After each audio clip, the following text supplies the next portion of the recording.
Santé, les rendez-vous du Remapsen, la FSU de Yopougon-Trois-Rouges en lumière. Le 3e numéro des rendez-vous du réseau des médias africains pour la promotion de la santé et de l'environnement Remapsen a mis le cap sur la formation sanitaire urbaine FSU à base communautaire de Yopougon-Trois-Rouges. Pour cause, cet établissement sanitaire est un exemple pour ses prestations et son engagement au service de la santé des populations et une exception pour son hygiène avec la quasi-totalité des salles qui sont climatisées. Située dans la commune populaire de Yopougon, la FSU de Trois-Rouges brille par sa propreté à nulle pareille. Dans les cours, aucun papier ou sachet ne traîne à terre. L'accueil est assuré par un personnel courtois, disponible et hospitalier qui vous indique et vous accompagne au besoin là où vous voulez aller. C'est dans ce cadre enchanteur que Bintou Sanogo, présidente du conseil d'administration PCA du Remapsen Côte d'Ivoire, a entraîné les professionnels des médias du réseau pour son 3e rendez-vous. Au cœur de la salle des vaccinations, l'équipe est installée avec comme invité M. Kwasiba, PCA de la dite FSU, qui était accompagné du Dr Moncia François, responsable médical, et du médecin-chef Kwakoutié Marie-Thérèse, pour traiter du thème « Prise en charge des principales pathologies rencontrées à la FSU comme de Yopougon-Trois-Rouges ». Les travaux ont commencé par le mot du PCA Kwasiba qui a profité pour faire ses vœux à ses collaborateurs. Nous sommes à la FSU comme Trois-Rouges. Avant tout propos, comme nous sommes au mois de janvier, je voulais aussi adresser nom du conseil d'administration de la FSU, tout le personnel de la FSU comme Trois-Rouges, levé le plus sincère, les auditeurs de Radio Côte d'Ivoire, ainsi que à nos patients que cette année leur apporte du joie.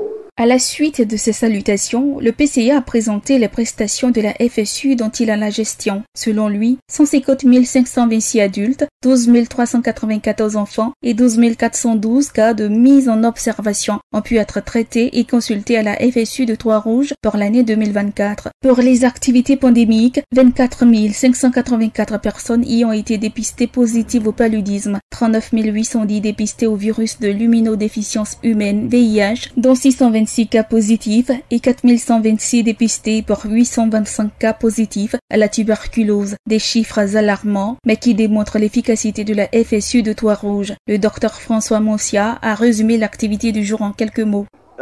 Nous avons eu un exercice relativement délicat de présenter d'abord l'hôpital par le PCA et ensuite il y a eu un arsenal de questions très techniques où nous avons eu à souligner le caractère de prestations qu'on mène ici.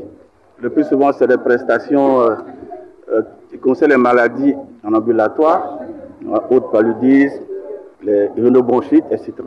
Que fait la FSU de Trois-Rouges pour des personnes indigentes? La réponse avec le responsable médical. Quelle était la conduite à tenir devant un patient indigent? Eh bien, on a mis en place un dispositif social qui prend en compte un patient qui ne peut pas payer. Et il y a eu aussi une précision sur la gratuité. La gratuité qui au départ n'était pas ciblée et vers la fin elle est ciblée exclusivement chez les femmes enceintes et chez les enfants de 0 à 4 ans. Alors il faut préciser que c'est l'acte médical qui est gratuit. Mais tout ce qui est aux alentours peut ne pas être gratuit. Voilà. Levons très vite l'équivoque pour ne pas qu'on s'attrape l'école. Il est bon de préciser que ce 3e rendez-vous du Remapsen a été couplé avec l'émission Santé plurielle de la Radio Côte d'Ivoire animée par Bintou Sanogo. C'était le jeudi 23 janvier 2025 à Yopougon. APRA, Agence Presse Radio et Audio.